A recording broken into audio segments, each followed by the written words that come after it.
Hello everyone, welcome to yet another unique video. Today we are going to learn how to plot a Nyquist plot and to determine the stability of a transfer function using the Nyquist plot.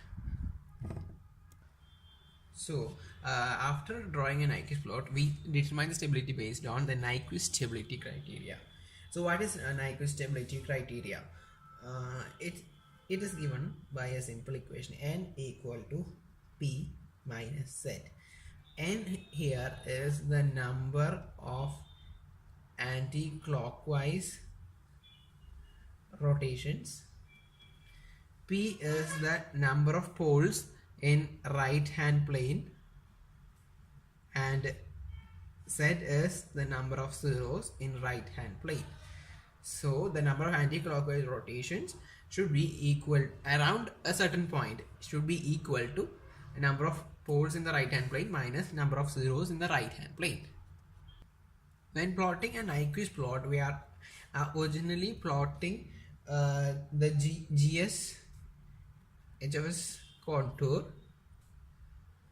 in the GS HFS plane.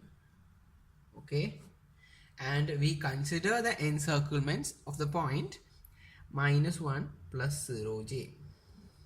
This is very important. Okay, so a Nyquist plot consists of essentially three parts.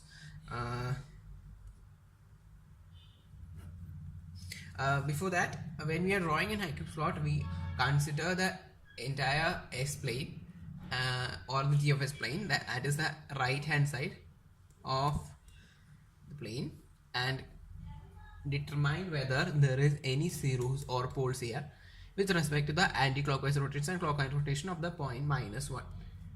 Alright, so getting back to this, there are three parts. The first is the positive imaginary axis, that is this part, and then there is the negative imaginary axis, and and we have the entire right hand of S plane denoted by a semicircle of radius r tending to infinity, that is like this, and this radius will be approximately infinity. That is, for considering the entire plane, we consider a semicircle with radius infinity. Simple. So let's solve a problem to understand how to draw the Nyquist plot and how to determine the stability using that. So let me take a simple problem like this. Determine the Nyquist plot for the system whose open loop transfer function is, that is G with HFS, is equal to K by S into S plus 2 into S plus 10. Note this S here, that is a pole on the imaginary axis. This is a special case that I'll tell you while solving the problem. And it is also given that determine the range of K for which the closed loop system is stable. Okay, this is our problem. So first let me write down this G of S H of S in our standard form, that is K by S into 1 plus ST1 into 1 plus ST2. That, okay, so K by S into 2 I'll take out, and 10 I'll take out. Ultimately it will yield an equation S into 1 plus 0.5 S into 1 plus 0.1 S. So this is our open loop transfer function in standard form. So if we draw the Nyquist contour, a rough contour, we will see that this particular question, as I told you, there is a pole on the imaginary axis. So the case is a bit different. That is, we have the three essential parts, that is the positive imaginary axis, the negative imaginary axis, the r tending to infinity semicircle on the right hand side, and also as there is a pole at 0, at s is equal to 0 is a pole, so we indent. You know what this is indenting? We just make a jump here to avoid this pole. So the radius of this r is tending to 0, that is, it is a very small circle, so that will avoid this pole when we are considering the Nyquist contour. So this particular question have a Nyquist contour consisting of three parts, that is C1, which is this positive imaginary axis, C2, this is this semicircle r tending to infinity, C3 the negative imaginary axis, and C4 the small semicircle with r tending to 0. So note that this is in the S plane, okay, and for each of these sections C1, C2, C3, C4, we have to plot or map the C1, C2, C3, C4 in the G of S, H of S plane. Alright, so first go ahead and substitute S equal to J omega in this, and we will get G of J omega, H of J omega is equal to 0.05 k divided by J omega into 1 plus 0.5 J omega into 1 plus 0.1 J omega. If we multiply these terms and rearrange, we'll get something like this: 0.05 k by minus 0.6 omega square plus J omega into 1 minus 0.05 omega square. You can check that. Now this is the first step, substitute S equal to J omega. For the second step, we have to find out the frequency at which the phase crossover happens, or where the plot crosses the axis, that is when J omega equal to 0, it crosses this point, right, when J omega equal to 0. So we have to find out that point. For that, we just have to equate the imaginary part as 0, that is omega into 1 minus 0.05 omega square equal to 0, right? An imaginary part is this, and that is equated to 0.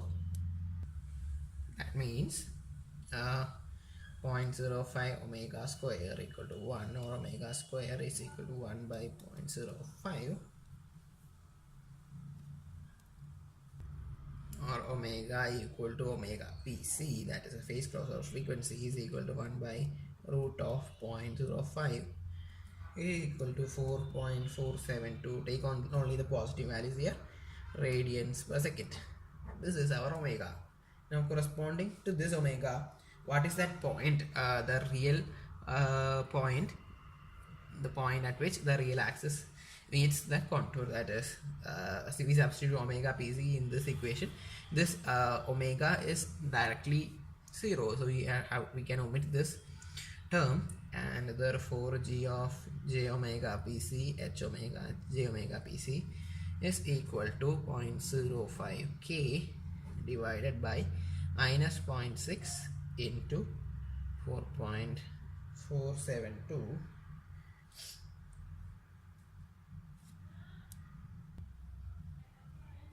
squared, that is minus 0.00417 k.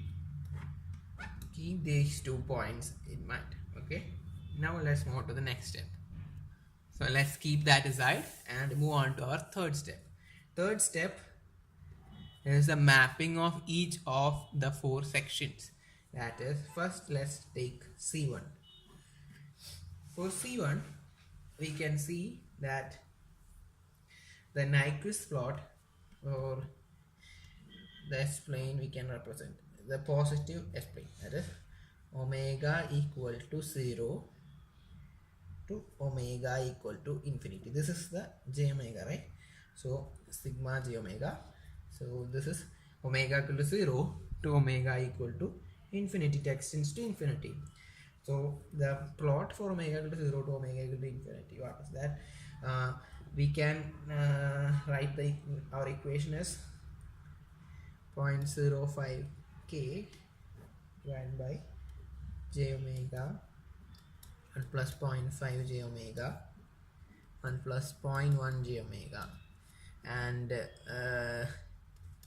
the magnitude of this is 0.05 k by omega into root of 1 plus 0.5 omega square, that is a plus ib. When we consider the magnitude, it is a square plus b square, and when we consider the angle or phase angle, that is tan inverse b by a. All right, and root of 1 plus 0.1 omega square, and the angle is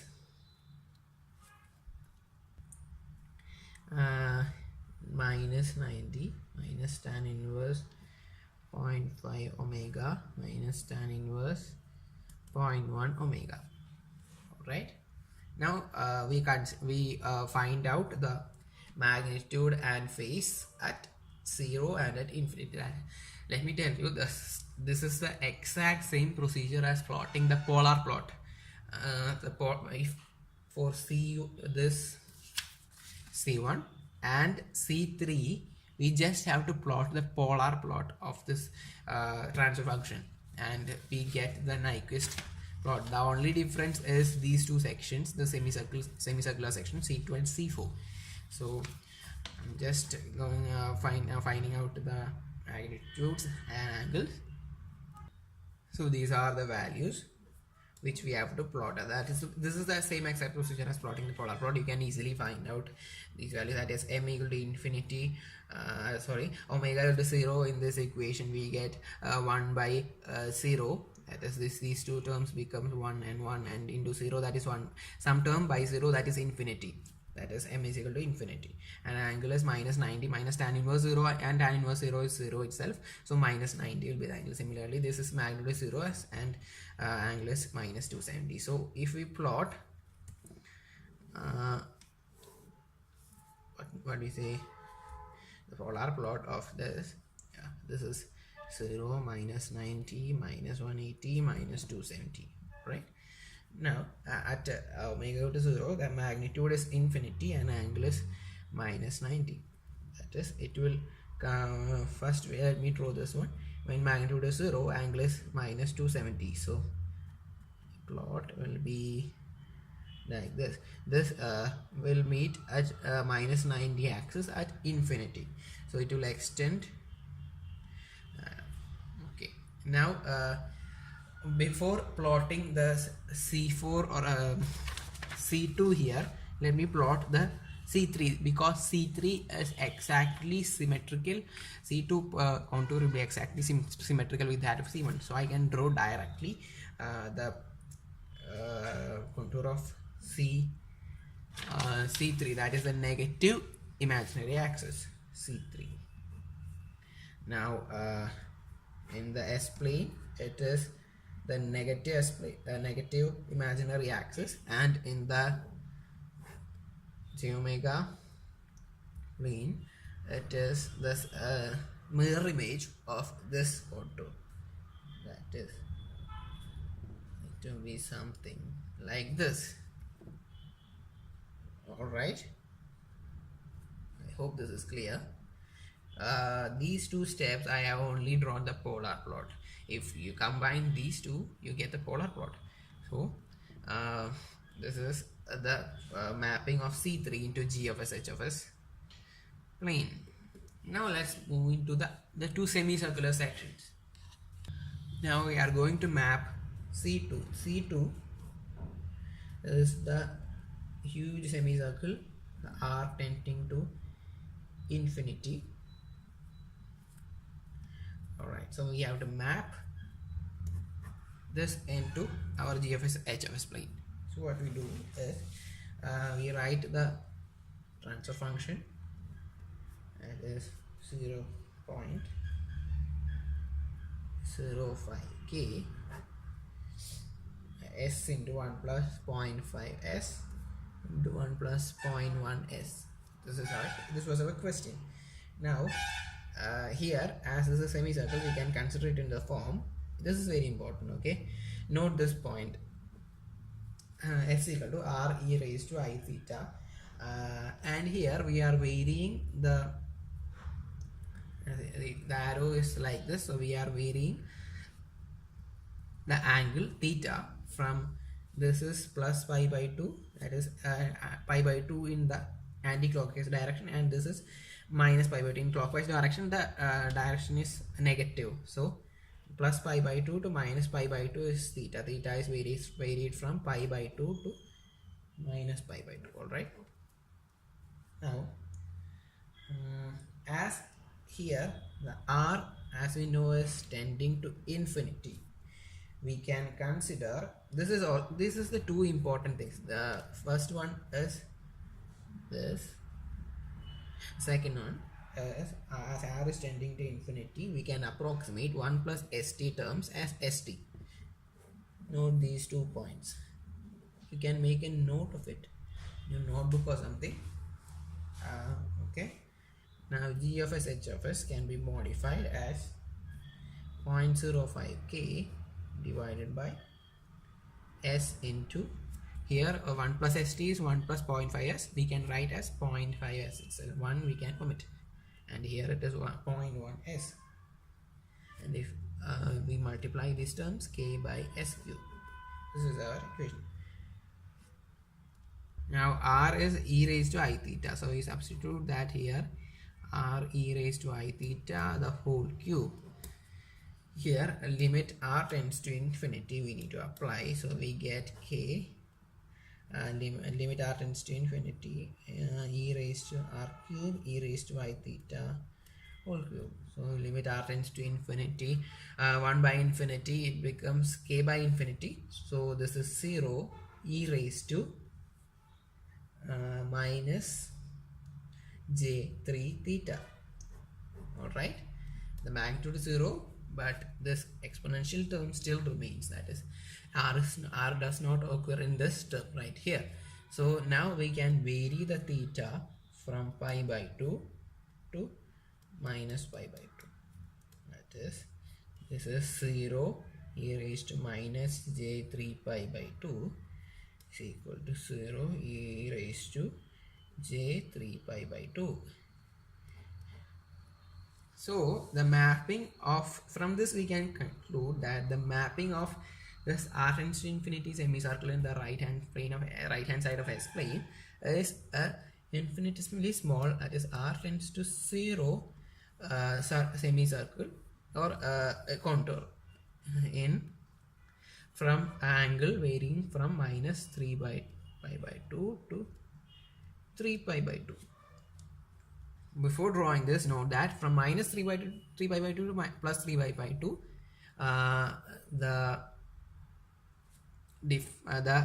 it is going to positive, so the direction is anti-clockwise, and the difference between them is 270 degrees, right? And minus 270 to 270 degrees, like this. So we can plot it, the g of s, h of s plane. The difference is 2 into 270 degrees, right? And on plotting this, we get anti-clockwise direction starting from minus 270. I'm going like this. This is this completes 270 degree, and again we have to continue till we reach. All right. Here plus 270 degree, completing this full angle of anti-clockwise rotation.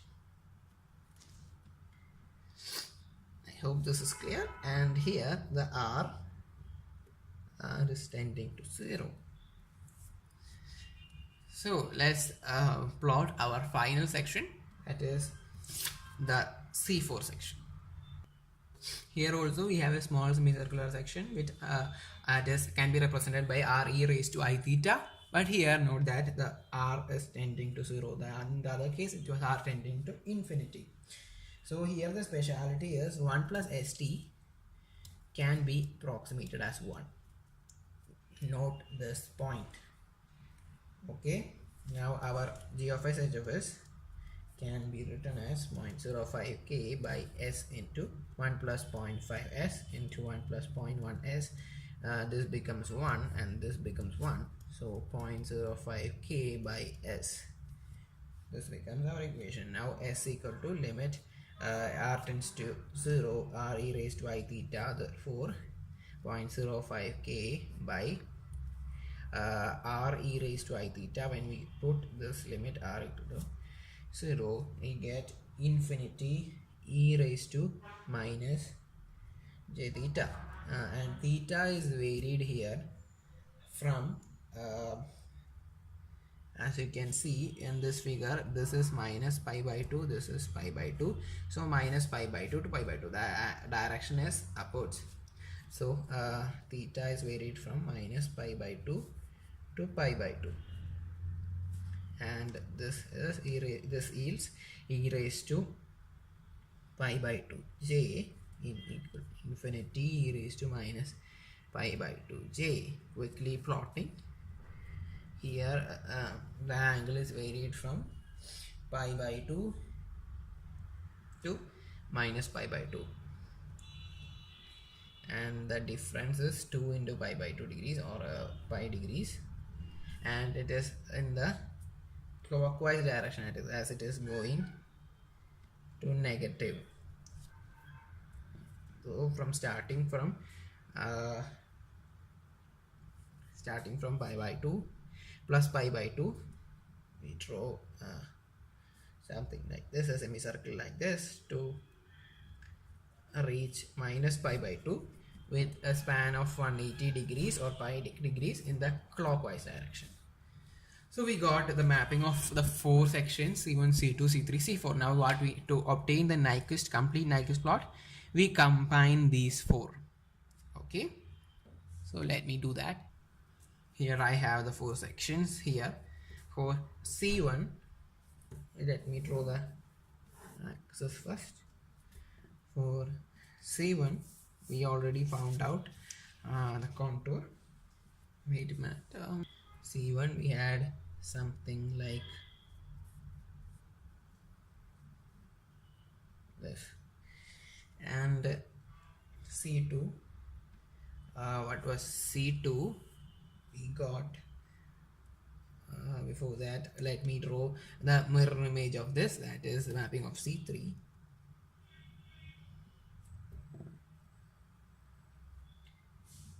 Alright, now let me draw that of C4. C4 would be infinity radius semicircle with angle from plus pi by 2 to minus pi by 2, and to complete our plot we have our C2 section mapped. Okay, here it is. You can draw from this point. So note that I am not completing this plot, but adjusting it so that we can get a continuous plot. That is, if I draw this to 0, we cannot accommodate this. This is r is tending to 0, so this is same as completing this. Okay, I hope you understand that. And now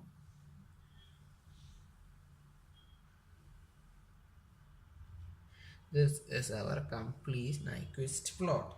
The directions are as we determined earlier.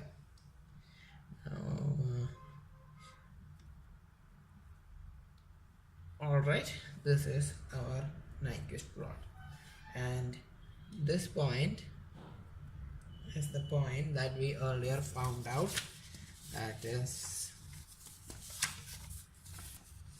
we take that one. Here the value is minus 0.00417k. Okay.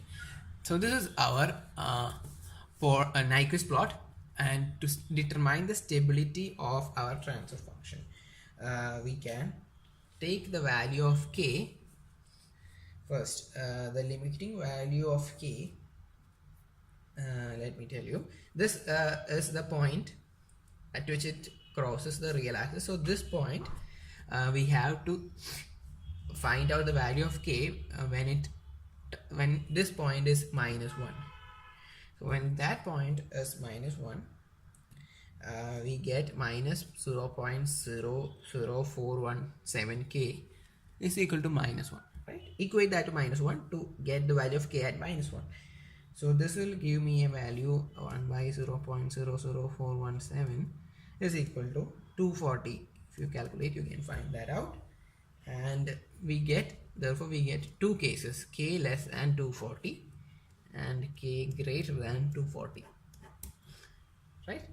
That is, when k is less than 240, the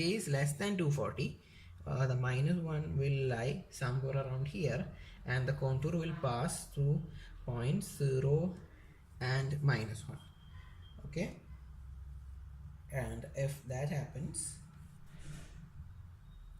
there is no encirclements of this point. That is, if we consider this point the contour, we are going through the contour here, and if we are going through the contour, we can see that the -1 is never enclosed in any of the loops. So no encirclements means stable. If there is no encirclements, it is stable. If we have a clockwise or anti-clockwise rotations, the case is different. Now for k greater than 240, the -1 will be inside this point. Okay. Now for that case, how many encirclements we can find out? So for the in this case, here we have one encirclement that is in the clockwise direction, on clockwise, and when consider this contour, we get another clockwise encirclement of this point. Just travel through this contour in different ways to see the encirclements, and one more clockwise encirclement, and this loop is not encircling this, so we get a net 2 clockwise rotations. Clockwise rotations means always unstable. If there was consider like this, if there were 2 anti-clockwise rotations, for the system to be stable, we need to have 2 right hand poles here for that to be stable. 2 anti-clockwise rotation means 2 right hand poles for stability. As this is, in this case, this is a clockwise rotation, which is always unstable. So we can write the value of k as between 0 and 240 for the system to be stable. So this is how you plot a Nyquist plot and determine the stability of a transfer function using that. So thanks for watching. I hope you understand this concept. Practice with no problems and you will get the hang of it. Thank you.